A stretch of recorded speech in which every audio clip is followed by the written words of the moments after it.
Anula Mali kunnafoni lajɛbagaw an b'aw fo dante foli min na an b'a hakilila jigin toujours k'an b'a ka kɛnɛ belebeleba de sanfɛ n'o ye baro kɛnɛ ye émission ye min labɛnnen don Mali kunnafoni fɛ walasa ka aw ladɔnniya aw ka artistes ka vie kan ani ka carrière musicale bi artiste dɔ b'an bolo artiste belebeleba dɔ b'an bolo bi n tɛna a présenter aw la a yɛrɛ bɛna a yɛrɛ présenter artiste min don a tɔgɔ ye Baba ni Kɔbaw tigɛ a fana b'a seko kɛ Mali musique ko la kosɛbɛ anula ne ba nsani wula ne dɔgɔni e ka ko bɛ di u bɛɛ ka ɲi ayiwa an bɛ lamɛnbaa bɛɛ lajɛlen fo ka bɛɛ lajɛlen wale ɲuman dɔn ne tɔgɔ Fanta Kulibali na Fanta dɔgɔmani artiste animatrice à la radio Dakar. Artiste animatrice à la radio Dakar. Donc il y a donc un bi. Aïwa, micro bi bolo. Aïwa, me janya ba bella jelen fo. Kakanu ba bella jelen fo. Ko ngunu te sans soro juru ko ne keneka. Ala ni awere sababu. Kuma ifem ya le manoko. Donc Dakar no do ma kuma manoko ma. Ngane ko ne ben deburi bella doni. Ngaye kuma don to ibise ka fɛn dɔ fɔ ibise ka don maa dɔ gasi la ko n'an donna maa min gasi la k'u ka yafa ma nka ne bɛ kuma di e ma fɔlɔ e ka taa ni kuma ye n'i ye min fɔ n ye ne na jaabi dɔ di e ma an bɛ fɛ k'a dɔn Fanta Dɔgɔmani Kulubali Fanta Dɔgɔmani Kulubali yɛrɛ ye jɔn ye aya ne Fanta anw ye Segu ka ye nka sigi y'an kɛ Sikaso ka ye n'o tɛ n'i y'a mɛn Kulubali yɔrɔ yɔrɔ kɔnɔ o bɛ bɔ Segu nka ka Kulubali la ka kɛ sɔnɔfɔ ye ka t'i sigi Sikaso ka to ka macogo la fɔ i kɛra miyanka de ka to ka yago jɔni fɔ a bɛɛ bɛ fɔ anw ka dugu la an bɛ miyanka kan sɔnɔfɔ kan an b'a bɛɛ dɔn dɔɔni fɔ nka n bɛ fɛ k'a fɔ an ɲɛna ne ye Ganadugu ka ye Ganaduguka n ye Ganaduguka fɛnɛ ye ka d'a kan an mɔkɛw bɔra Segu ka na sigi Ganadugu ka to ka kɔgɔ feere donc u tora kɔgɔ feere la u ye sigiyɔrɔ ɲini Ganadugu ka sigi Ganadugu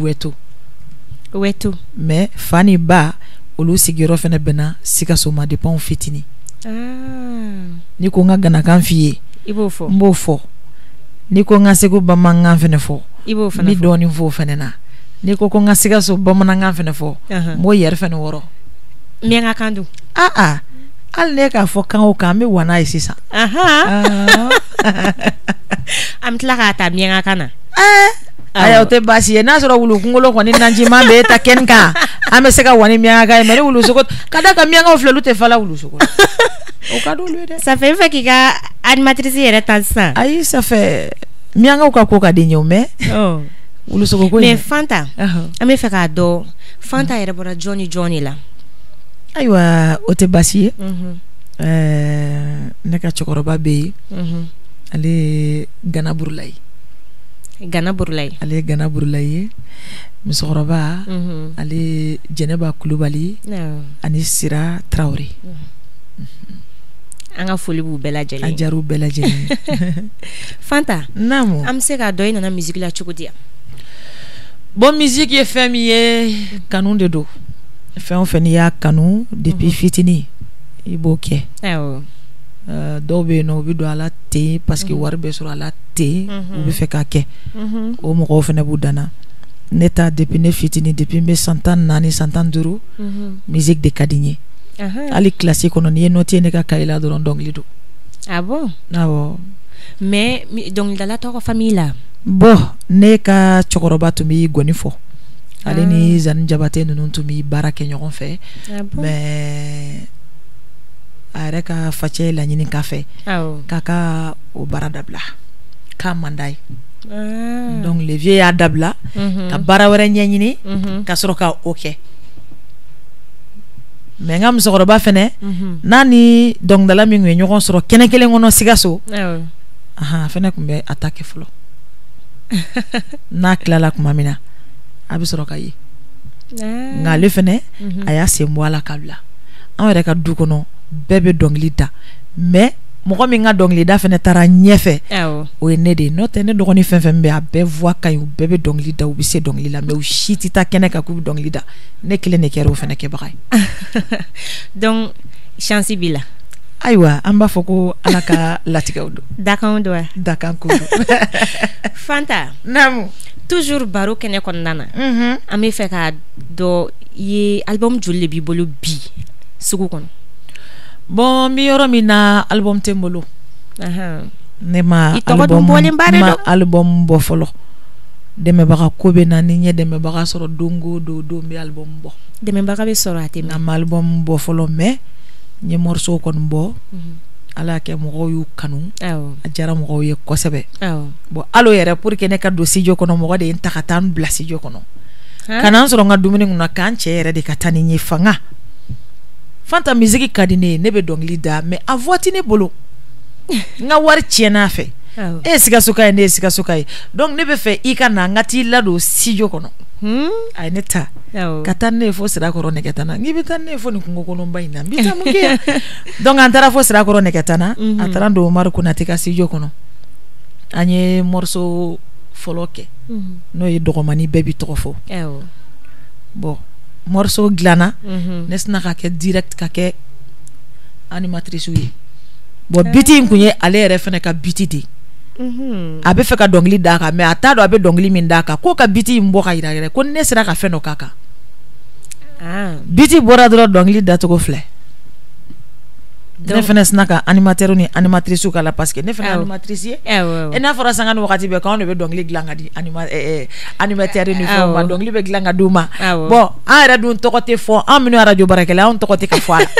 donc i jɔ siɲɛ kelen ne bɛ se ka an yɛrɛ ta siɲɛ kelen a banna ne sina ka animateur ni animatrice ta donc directement ka dɔnkili da a diyara animateur ye a diyara animatrice ye dɔnkili lancer cogo filɛ ka ne yɛrɛ fana lancer a diyara an bɛɛ lajɛlen ye aya mais n bɛ ka animateur ka dɛmɛ kɔnɔ ani animatrice a bɛ nali dɛmɛ bɛ nali n'i bɔra yan ni studio in kɔnɔ sini dɔrɔn i bɛ dɛmɛba sɔrɔ o dun bɛ diya ye dɛ mais a ka jija fɔlɔ a ka na ni sɔ bɔrɔ kelen ye fɔlɔ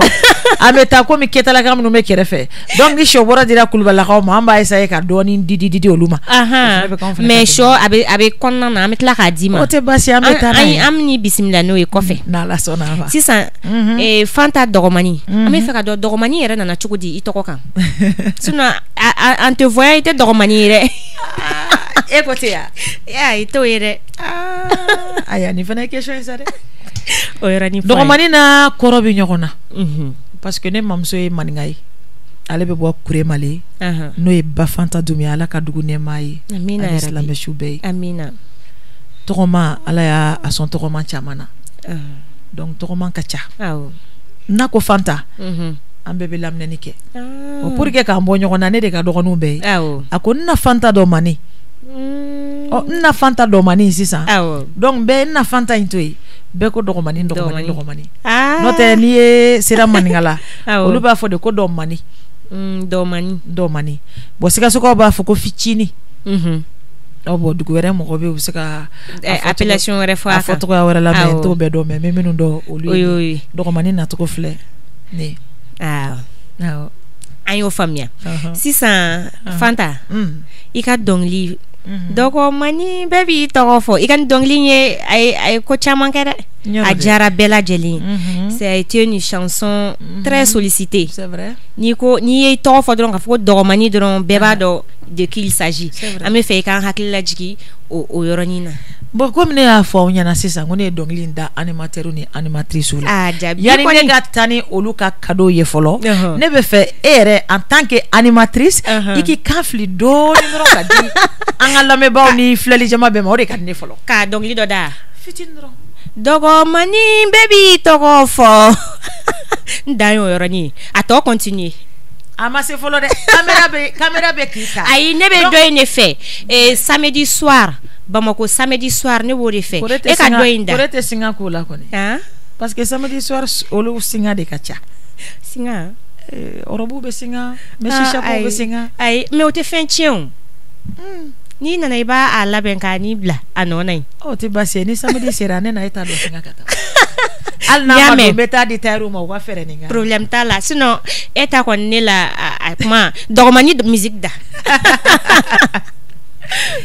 Dongo mani bebe tongo fo kabako fanta ne tongo be fo benta to alama kabarikada fama alaye me barigada Johnny me barigada ne wolona bere me barigada Johnny kabarigada ne wolo fa bere me barigada Johnny kabarigada fanu kuluye me barigada Johnny me barigada ne dianye moye dogo mani bebe togo fo kabako fanta ne togo be fo benta to alama kabarigada fama alaye. Bravo. Ni jama ito de fo fara la la la. Ni to ma fo di manuma o fene fara la la la. Fama alaye masaminye flananta la la. Ko Johnny ngana jonjugu ya benina kanu ala bolo. Fama alaye masaminye anyeba ambela. Fama alaye do maninge animatrice. Wane be baramina baralangolone animatrice uyo amake baba benida kala volo Noitien. Ni dongli amtlaka jansa awo shoboro la kon ube janye yoro ikulubali nse ni dongli dong ne metlaka samedi ni jara metlaka samedi soirée inda samedi soirée parce que samedi soirée in jara ko jugu ale ko nu manogo mene kadaka ameka na yoro ni dola ma chère animatrice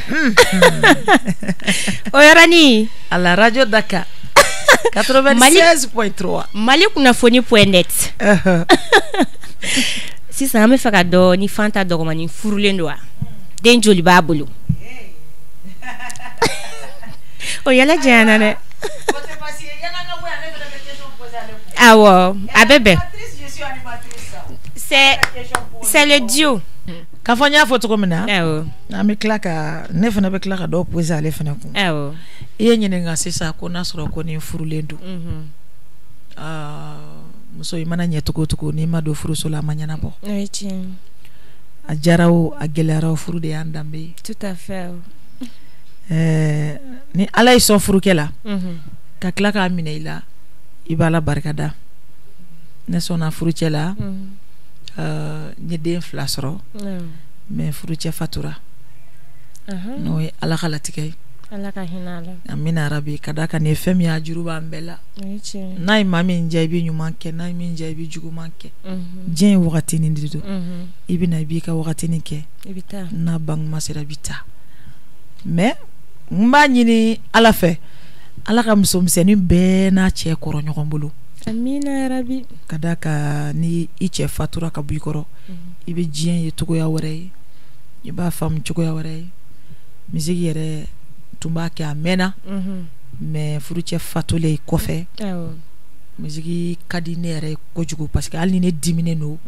ni n bɛ misiki lamɛn a bɛ fɛn caman tɛmɛ n kan donc orchestre dɔ bɛ Sikaso n gɛrɛl'u la n ko n bɛ fɛ n k'u k'an kalan guitare la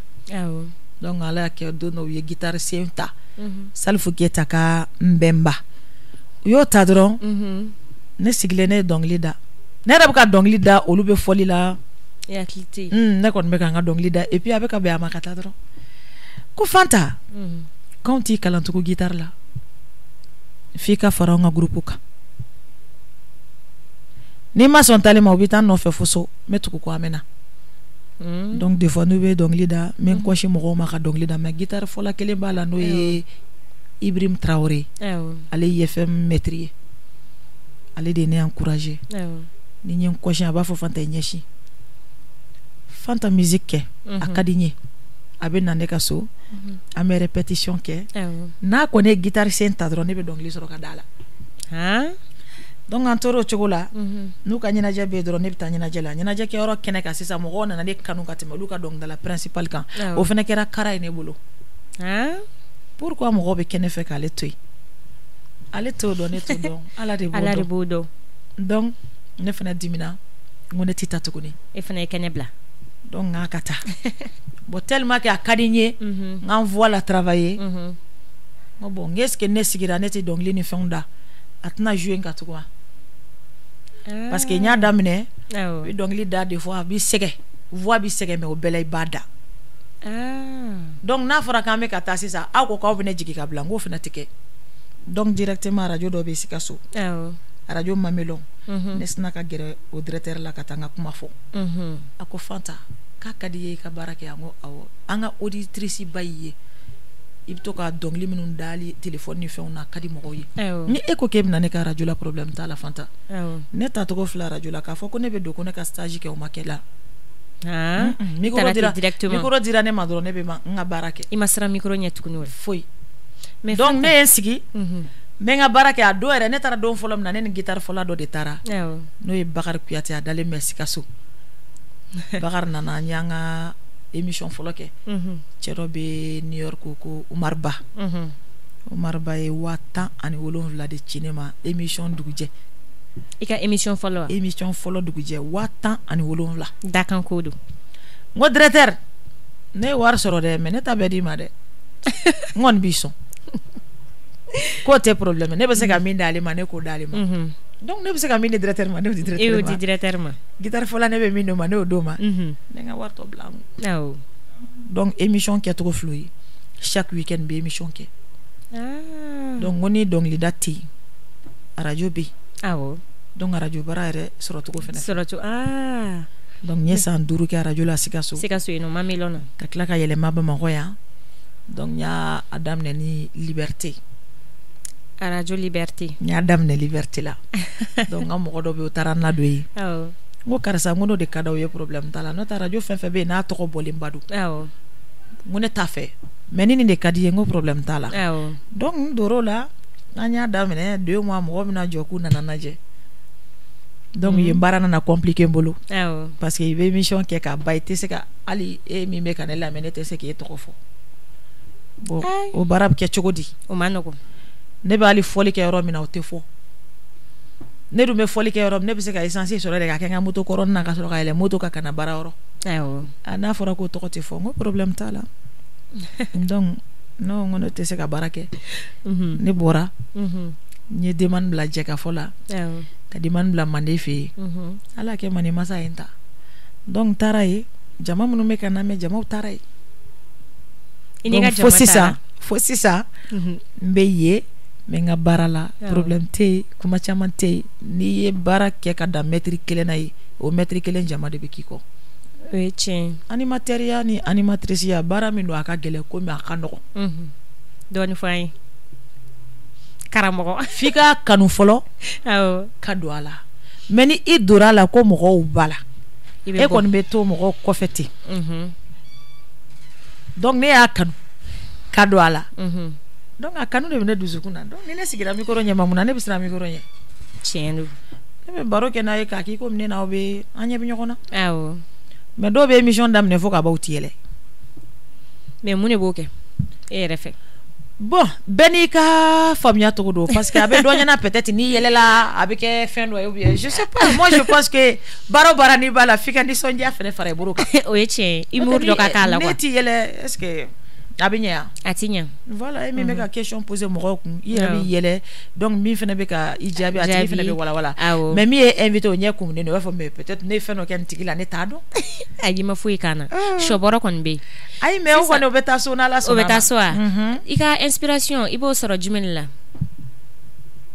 ne woni donc li e famille ntaro ba nya foi to komina c'est de la sigilenta ni ne femme soro dromba registre iba enregistrer wow ni ne femme soro sisa ni ya soro sisa ni mata sisa mbina ko donc directement me téléphone bla enregistrer mana directement bata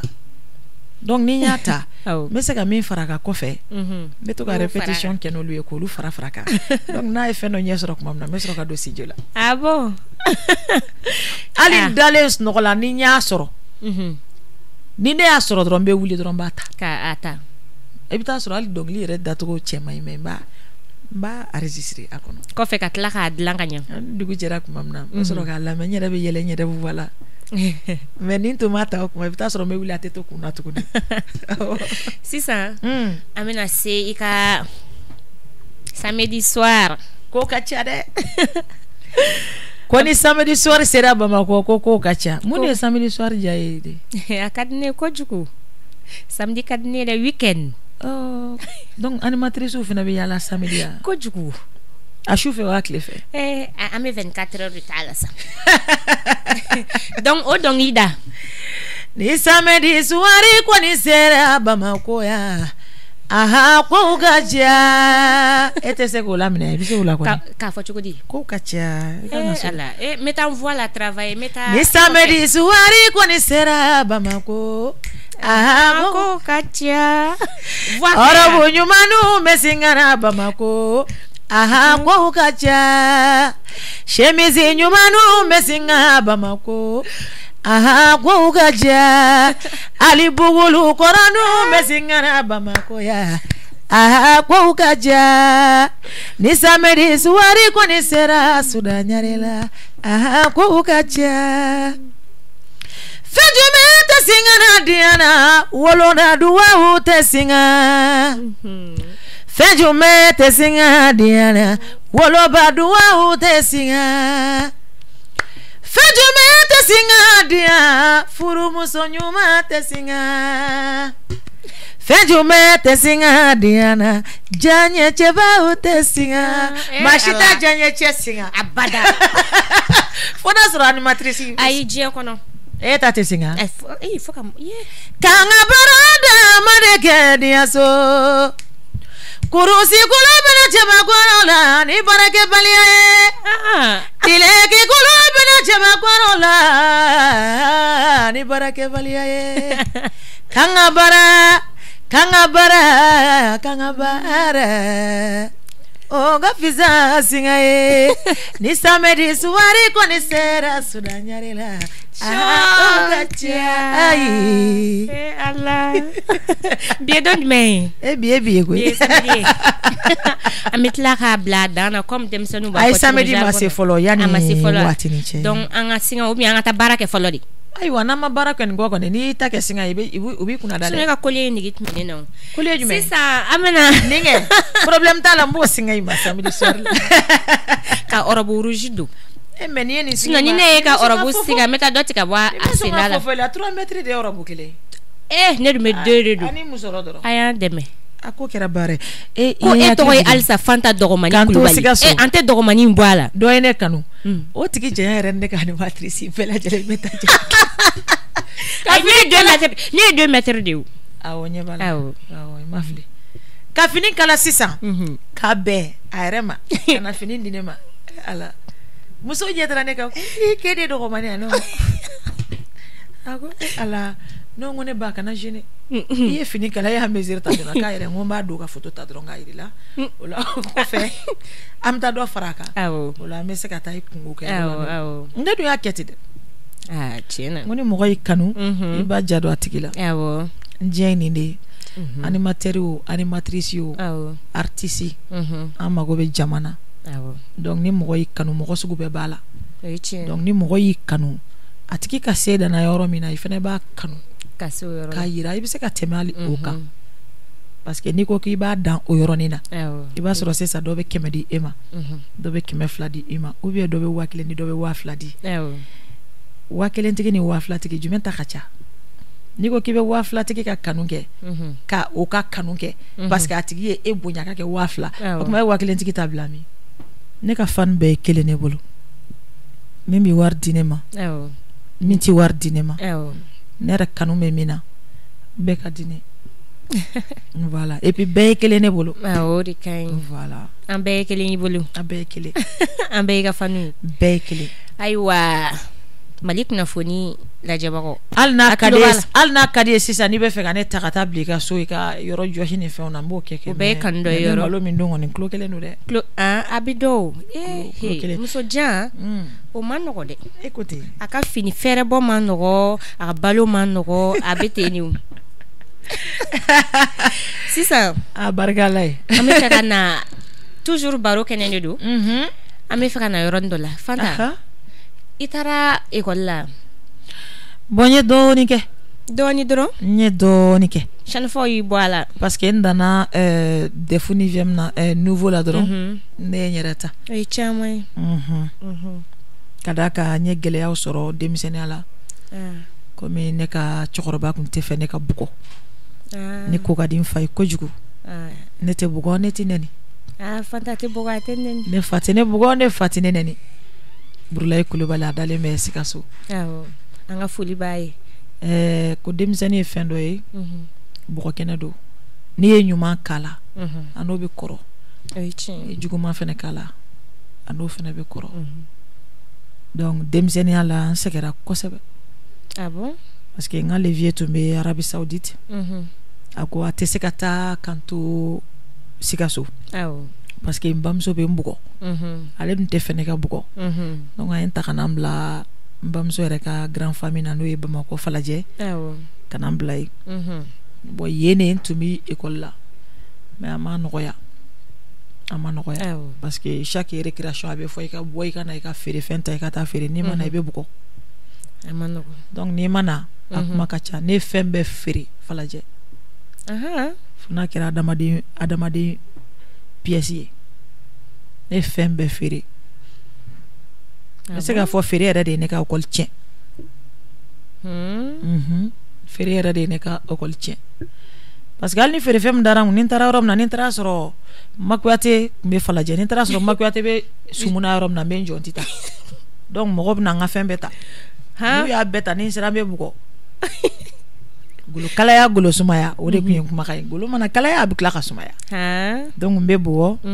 no lu sumara me nyino ko chiano la musangari kumbe ka juillet fala je semana maraji dola ntaran joy fene fere fem be ngu ya beta ha ina na fere fem be ketela ka mo de ya beta nku bata edunga jan ou bien no ya suro ma koroti ima ya beta takata u ba beta kata donc nana fene be bugo warte fere fente wone bugo donc finalement kala era ne ke bora na fene kata mais bi alhamdulillah comme nya fi to comme na yini nga yali ngum furulendo donc sotiki kunye cours kela takadia o be déplacer na cours ki ngsono lecture dictée no dron d'état lecture dictée mais c'est ka sebe pour que nga se ka kala ni se ko kebi o fene femba do on dit toujours que la souffrance est un conseil oui mais voilà iti toujours ni nana il faut tirer le point positif ma benye ala ka ben roya amina rabbi Sisan Fanta comme en émission me fait ça kun cheyoro la Fanta ame ñongo bolo bi koy ne rate feke to tew ane buta feka so bi yoro e ma fam ñongo te chen fokan do fode chen fokan mais ni iba chen fokan fena jay mi to kala mati da fone te se ka chen fokan on attaque mi o mi gana aya kay ne to chiffre e be chen fokan ifo ay nta chiffre bi ko faire ay nani shoy komi angani mo teje ndrome ngomina waye ala donc kutana wario komi angani mo teje ndrome ngomina waye wulukumewa italamina abe wulukumewa myanga muso wulukumewa ulukunanji kadi o kadi chane fo de ye am to fe ante wulukundu écoutez chane fo de bodu aforo bo fe écoutez Sisan ame fe ka dogomani ka projet d'avenir de do dogomani yere abe ni anana war soro milliards soro qu'est-ce qu'elle veut faire dans l'avenir pour apporter sa pièce à l'édifice de ce pays. Sisan ne kuma benyena kuma shi kuma nyeni ne nyana wari ni wari tiku ali balima te kife ni warti ko mo ti bonya ni warti ko bi janye fenye ti se kasa ala kan bela jelen son warla ka bela jelen son a dairi me fene nyumana al ni make warti ni bi dairi me so ba falan ci na la ne ke warti fato mun mi yala kare kono al ni warbe fato ko nana na ka be dumini sa mo te so nga dama mo be siranye alors que a ɲɛ bɛ dumuni min na a ɲɛ b'o de la u b'a ka wari to a k'u ta feere a ma n bɔra dɔgɔtɔrɔso dɔ la n'o ye Ponge ye n dɔgɔkɛ kun man kɛnɛ n taara n'a banabagatɔ ye mobili yɛrɛ jɔyɔrɔ taara bɛn Fataw ka kabando yɛrɛ yɔrɔ ma Fataw bɛ kabando la anw dɔ don waritigiw mun'aw ta hakili to Fataw la hali n'a kɛra chaque semaine ka dumuni dilan siɲɛ kelen ka taa di Fataw ma u ka dun u bɛ si yɔrɔ min na n y'a ye dɔ ye n wele a ye n wele tan n gɛrɛla la girage b'an cɛ n k'i tɔgɔ a y'a tɔgɔ fɔ fila don k'a jamu fɔ n'o n k'e bɛ mun fɛ ko wari min bɛ ne kun ne y'a d'a ma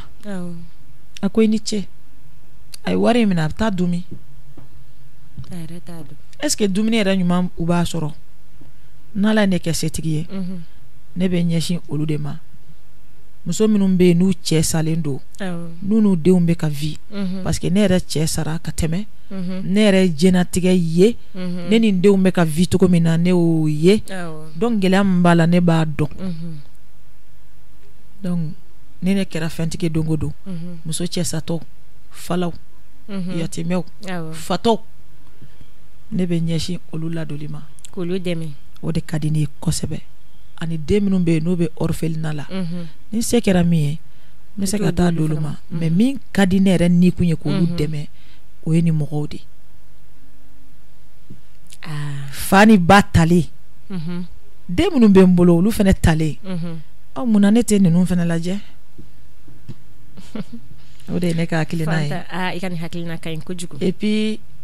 n b'a fɔ an lamɛnbagaw fana ɲɛna an k'an dusu magaya ɲɔgɔn kɔrɔ an ka hinɛ ɲɔgɔn na an ka makari ɲɔgɔn na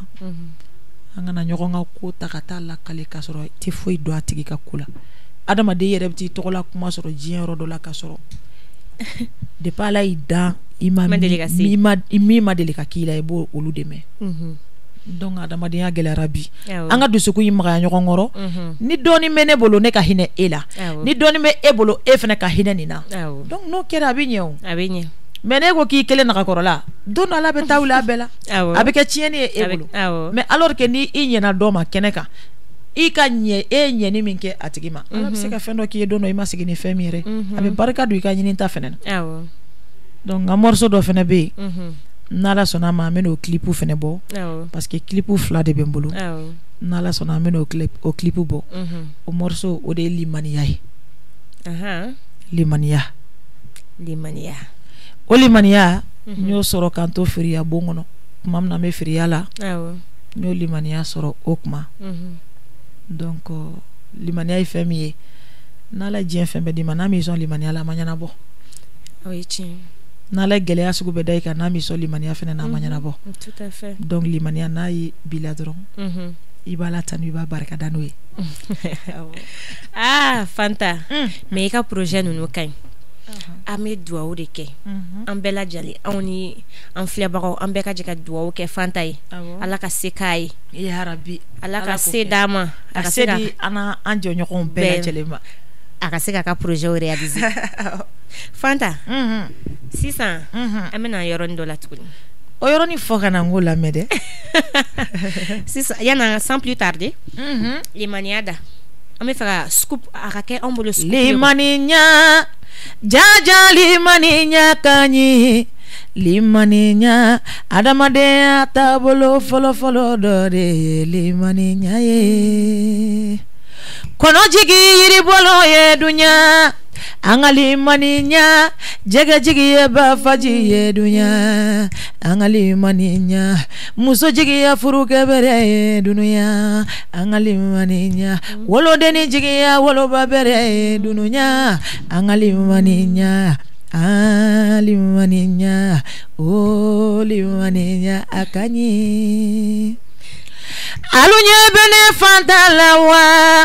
an ka limaniya saya nana furukɛ ɲuman bɔ n bolo la an ka limaniya saya nana balimamuso bɔ n bolo la an ka limaniya saya nana balimakɛ ni bɔ n bolo la an ka limaniya limaniya o limaniya akanyi ali chete musomi bolo dununya angali maninya dente musomi bolo dununya angali maninya nafolonte musomi molo dente musomi molo jigiyate musomina nafolonte musomi bolo dununya angali maninya alimanenya akanyi Chenine bora ni meso nga fechi de nyoro son bole no me abe mogola kashi do clip ma bo folo bo jeni de limania de afen be chero be jena muso tout fait den tout fait c'est vraiment instructif abe muso do fene be che tout fait den tout fait awo donc muso do fene be no bo adama de re wulo ba de jige do be bate do be fate donc limania ne a soro kanto friya kono awo nya afara fara nyoronga kabla kofe o ibino o bombla donc li dara yɛrɛ ka ba an bɛ fɛ ka clip de tourner sisan ala sɔnna ma ala ko nɔgɔya ala ko don yira amina ya rabbi ala ko do minɛ sisan Fanta et pour que an ka émission kun cɛ an bɛ fɛ ka comme i yɛrɛ ye belebele o ka belebele ayi a ma ko ye fɔlɔ i ma ko ye i ye jumɛn fitinu ka fitinu la star des stars bɛɛ ko ma ko dɔgɔmani la star des stars ayo tɔgɔ ya n'o ta ka bɔ a sanfɛ bi n'o bɔ a la pewu Fanta Kulubali dɔgɔmani bɛ bila kɛrɛfɛ parce que i bɛna tila ka wuli k'i jɔ sisan o bɛɛ de b'a la pour que bɛɛ ka dɔn ko dɔgɔmani yɛrɛ bɔra a sanfɛ bon fo n'a ye siège dɔ ɲini ka jan n ka jɔ o kan dɛ n'o tɛ kɔni ne janya tɛna kun e la o hali ni mɔgɔ min ye sigilen sisan pour ni bɛ fɛ ka Mali musique ko la comme an bɛ musique hokumu de kɔnɔna na ka ladilikan di Mali denmisɛnninw ma musique ko ta fan fɛ surtout sisan on voit que y a beaucoup de rivalité musique malienne na e bɛ se ka ladilikan jumɛn de di anw ni denmisɛnninw ma bon diɲɛ ko ye fɛn min ye a bɛɛ lajɛlen bɛ lamɔ de bolo buna adamaden ni lamɔ y'i jɛ dɔrɔn i tɛ kɛ foyi i Kulubali ni yɔrɔnin an kana fɔ k'an bɛ baga mɔgɔw ma ou bien k'a fɔ k'an b'a fɔ karisa ye artiste denmisɛnnin ye a fɛn fɛn don cogo dɔ la non i bɔra ni jogo min y'aw ka du kɔnɔ n'o jogo kelen de bɛ pratiquer kɛnɛma ka yɛlɛ o kosɔn buna adamaden n'Ala y'i sɔn lamɔ ɲuman na a y'i sɔn so passément belebele la c'est vrai mais adamaden yɛrɛ i bi sigi i b'i yɛrɛ lajɛ est-ce que ne bɛ nin kɛ tan nin ka ɲi ne ma wa mais dɔw yɛrɛ bɛ yen o miiriya tɛ yen o maloya tɛ yen n'u sɔnna tɔgɔ dɔɔni na dɔrɔn u b'u yɛrɛ kɛ fɛn bɛɛ o man ɲi tɔgɔ in Ala de y'a d'i ma Ala in de bɛ se k'a minɛ i la tɔgɔ in ye Ala ta de ale de b'a d'i ma ale bɛ se k'a minɛ i la tɔgɔtigi joli taara kiyama nafolotigi joli taara kiyama dɔnkilidala joli taara kiyama tɔgɔ ye fɛn dɔ de ye n'Ala ye tɔgɔ dɔ d'i ma a ye baara wɛrɛ de d'i ma hali n'i taara morikɛ ka so ni morikɛ ko ne den i si ka ca dɛ a ye kumaba fɔ wa a ye baara de fana d'i ma n'i ye kaba dan n'i m'a kɔrɔsiyɛn a tɛ wuli o e bɛ denmisɛnniya la i fa fila i b'a dɔn i fa fila ye i ba fila i k'a dɔn i ba fila ye donc a bɛ fɔ de ma ko si min b'i la i bɛ k'a kɔrɔsiyɛn e b'a kɔrɔsiyɛn n'o cogo ye bonya makɔrɔ bonya i bɛ makɔrɔ bonya i bɛ baaraɲɔgɔn bonya donc si min b'i la e bɛ k'a kɔrɔsiyɛn mais ne y'i ta kɛ e camalen don i mana mɔgɔ i bɛ o tigi tɔgɔya b'o tigi fɛngɛ i si man ca a ko ka ca dɛ bon hali ni si man ca i ka ko kɔni b'i yɛrɛ bolo donc i ka ko b'i yɛrɛ bolo la e ka ko bɛ i yɛrɛ le bolo Sikasokaw k'a fɔ ten ne k'a ɲagama a bɛ yɛrɛ le bolo n'a k'e diya e bɛ mɔgɔkɔrɔba bonya kɛ ne yɛrɛ ma mɔgɔkɔrɔba min bonya n'u ka ko min k'e la i yɛrɛ k'o ɲini o ou bien awɔ c'est comme ça donc an b'a f'u ɲɛna hali bi u ka hakili kɛ ka fɛn dɔ jagabɔ jogo dɔ bɛ yen i fa n'i ba t'i kala la mais n'i taara kɛnɛma i b'a essayer k'i yɛrɛ kala dɔɔni i m'a ye muso bɛ kala faso la mais n'i taara cɛla fana na o fana kalan wɛrɛ donc i b'a lajɛ i yɛrɛ b'i yɛrɛ kalan fɛn dɔw la ka fisa n'o kɛra i bɛ tɔgɔ duman sɔrɔ i bi a ka fisa i yɛrɛ ma i ko ngorotale be yala awo mais ko karisa ni mamara de ou bien ni o te mangutu duma yi moko ka voilà donc ça c'est pas bon anga la janga olu yoro no jatemne mais ka fa ko ne bna la dirigan duma mi me se ka abula ne ti se ko kede moko ka fembe yere di awo na ije ka nye a tono itay na ije ka tien a tono fene yere tay mais nyeta ka kadi moko yi fibi majigi moko ni nyeta ka kadi ibi mada ayi daduguma moko ka yeleka o de kay ayami mais ni e ko ke ti daduguma ke to ko don so ke bi yere keta sita moko de dumba enquête ko tigi awo ni e ya dara lu kunadu jomi gerela moko shi donc après be kla ka yala ka moko ni ta so awo san fanta nam ni ladilika imena ni me songa chairman na fane bella jeli abo aya jarani c'est ce qui ka dernier mot fort wala sa anga émission kunche ame bita kunche awo aywa o te basi ne ka hawa juli koni ma fara hawa tokola a tonto salfu ya fode ame ibana ima fasal ndo da watra koni ma fara hawa tokola ko fali bita ulu biki ngenye imbe boila surtout ka kila ko ke a Traoré la mai ya bampeodi ne bay Traoré turamaka ne ka dongela Traoré mami ene wele kana kene ka fana Traoré bana peu akira Traoré bugu da sare awo aya kuma laban mbembolo mbaw fo aw ni chaka barala ala ka bulo ma ka barala amina ya rabbi ala ka nyeta ka di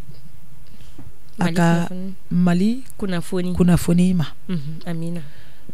mali nyagamine mebi ya rabbi ala ka mali suma amina ala ka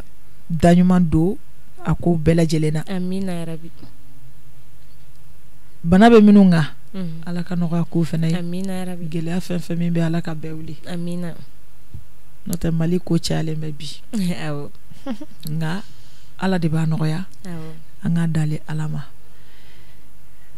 ni nklalo bela jelena awo mfanimba bu fene fo sangana wakati be parce que ne ka jena bo sababu yolu de fene mo mana ke chugo ibori bada bora fala awo mais banani jugo munum besena ne do sadaka bolu la be jane de anga jeka do okay wira nyuma na ko ble nu sadaka don bolu la awo abe fisaya donc alaka artiste alaka u benkilima amina rabbi artiste ka do dakile fe ka bo dakile fe amina rabbi on ne ba fo mo nyana ko bembali so bonya dongelen tombo mais muna an yere tibe question beli ba awa be se feno la ne ti se o ne be se feno la e awa ti se awo mais be se mina obeto e bloqué muna ne be jugo yola fui ali barayoro la ba fo animatrice nyana anga be anga do dakile fe awo jamana ingo ma no ko bi ali kono boli chuni ka bi kito bi suku ba kono ni ma doro metambo atenya na bo dugu min ko kele mete ni suku ne chuni ka ni doro me durute atenya na bo donc ante wari nyina nga bonyo kongo en tout cas anga wari nyini doro anga bonyo kongo mi korei ambe de tado e animateur ou bien animatrice ne animatrice awo bon ali radio so la bita soro bente muna mi korei ndedo ibse mina iba kala doro awo ni ka jama na metri tama be metri tama ko de so mais mi metri tama baraka be metri durula e ko pourquoi metri tantiki bita tan aka metri tama barade ke fi bita ke kele tola woyotola voilà kele tola woyotola animateur ka be u ka do dakele fe u ka bo dakele fe animatrice ka be u ka do dakele fe u ka bo dakele fe nyo de fo dong dalaw fene ngwan ne tra dong dalo ala ne dadawla mkama ni ma soro dong dalo arajo mi goro no ko ni be ka ba ne fanta mensiki ne dana dawla mkama ne ba soro awo donc anga bendoro anga bonyogongo anga tugu wari nkoni anga tugu war ko wode ko anga tugu wari ngode ko ngani awo voilà fanta ametuku warko ode daka dambela no tale parler flet comme na ni warti bole bise ka sura ita soro ali mo ko fanta e kadinye dem se ka ta jo boutique la ngo boutique ko ka ne ska fini ne ma ata dine ma ni warti ne bolo ne bi body awo atna na dine ma donc ni warti fo iti nyana bo awo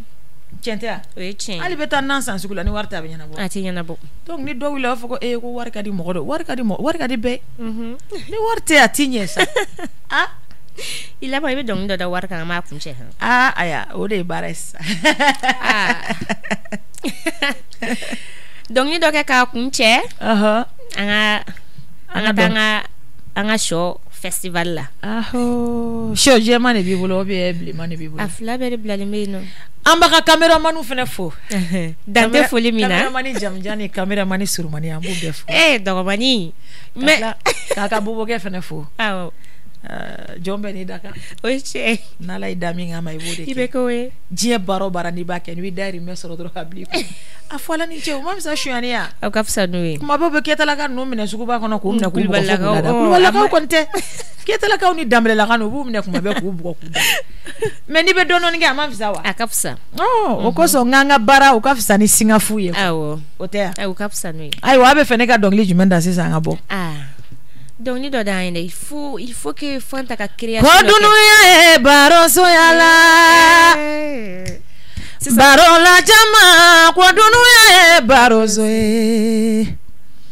mata dia be kodunu ya baro so e mata goya be kodunu ya baro so e awa joli mama ni ula au bega ya fanema ani materilu wa bedunga ya fama ani matrisilu wa bedunga ya fama dege de fanta koneta enda dongaye burula yedeni koneta enda dongaye sira wolodeni koneta enda dongaye aja wolode koneta enda dongaye jeneba deni koneta enda dongaye dunya kodi kele barosoni nye dia tantoro fatigi be fagwa wasola longolo batigi be bagwa wasola longolo korotigi be koroko waso fenena longolo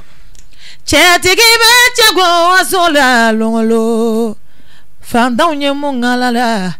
bantaw nye munge alala furugendaw nye mungalala wolodentanu nye munge alala jaga anzima fenge alala maliendenu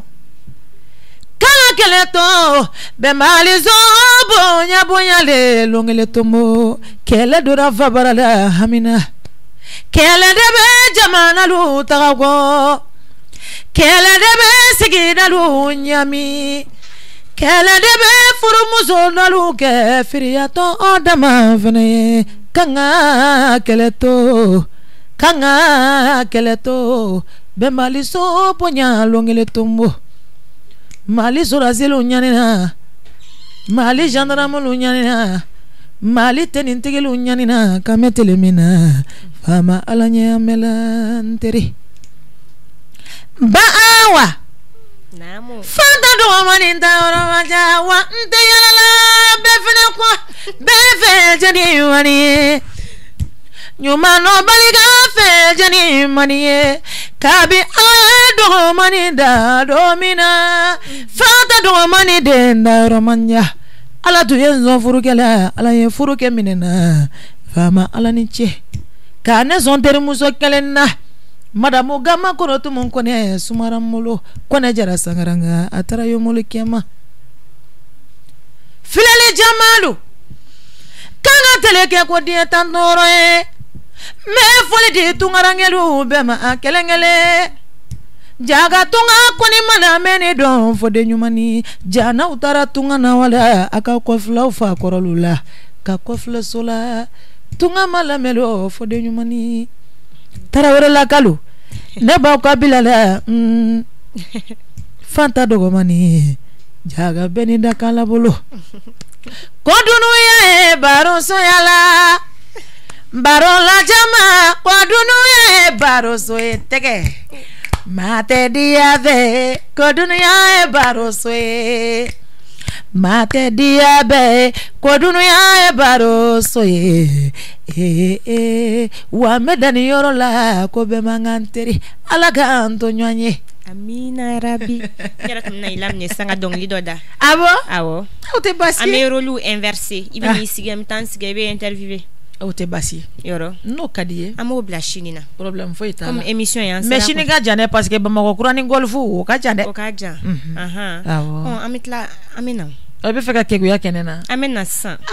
tiere la mais question posée faut que ne fera ka question posée eku ay baro kunchera baro dablala adablala baro dabilale baro dabilale ko ja sere baro dabilale ko ja sere animatrice be kanaka animatrice be kanaka micro te feka bla ko kera bara ni kera baro belebele baye de ya rabbi anye baro doni ke ay chamanke mais be foli di buguni kawma bitu be buguni ale de fini india ko ngado kana ame bintu fo jinetiki do ava fo ka wale nyuma do kaniche akakanuna kada kantara concert de la buguni ya ke mareni donc ando to ko fle nyogona akera kanui kaniche akafanta kanuna ambe sanogo dugara fene fo sham sanogo afene be lamene na ni wakatina amba fo ka fene wale nyuma do amu bela jele fo ajaru be ko shenwere na itara buguni ini ka animatrice be beta ñogon fe animateur caméraman bobo ka oni ambela jeli mais bobo mo be bobo taka to ka ko bobo beta mo fo kene kaza bobo ibita ni bobo kene ka beta mo ne fo sisa abi boyro do la re koni tara kungo kono koni ya bobo kebe ka boli kama mede aya yede donc il fene be tuku bobo ke fene ko ni ekote sente kani ko la problème tala metana ya no fe ama foyant me baro kene kan baro kene émission mi la benendo malikunafoni.net fait wala sa ko la donya toujours aka artiste ka villa anu ka carrière musicale bi